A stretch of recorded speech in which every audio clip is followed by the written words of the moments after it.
একজন মহিলার প্রশ্ন, বিবাহের সময় অনেক স্বামী বা তাদের পক্ষ থেকে বলে থাকেন যে আমাদের কিছু দেওয়া লাগবে না, শুধু মেয়েটাই দিলে হবে, কিন্তু পরবর্তীতে অনেক স্বামী নিয়ে বিনিয়ে অনেক কথা বলেন। এমনও বলা হয় যে তোমার বাপ ভাই তো কিছুই দেননি, এগুলো আমার টাকার সম্পদ। এতে এগুলো নিয়ে অনেক ঝগড়াও হয়। ইসলামের সম্বন্ধে কি বলে?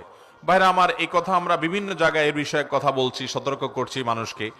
বিবাহের সময় স্ত্রীর কাছ থেকে বা স্ত্রীর বাপের ভাইয়ের কাছ থেকে কোনো কিছু অনেকে চায় না।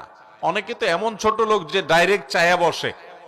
অনেকে আছে একটু সূক্ষ্ম কিসিমের আপনার ডাকাত, যে ডাকাতি করে কিন্তু খুব সূক্ষ্মভাবে করে। প্রথমে খুব ভালো সাজে, না না কিছু দেয়া লাগবে না, এরপরে আস্তে করে বলে ছেলেটা তো আমাদের বিদেশ যাবে, একটু হাওলাত দেন বেশাব। ডাইরেক্ট টাকা চাইতে কেমন দেখা যায়। এজন্য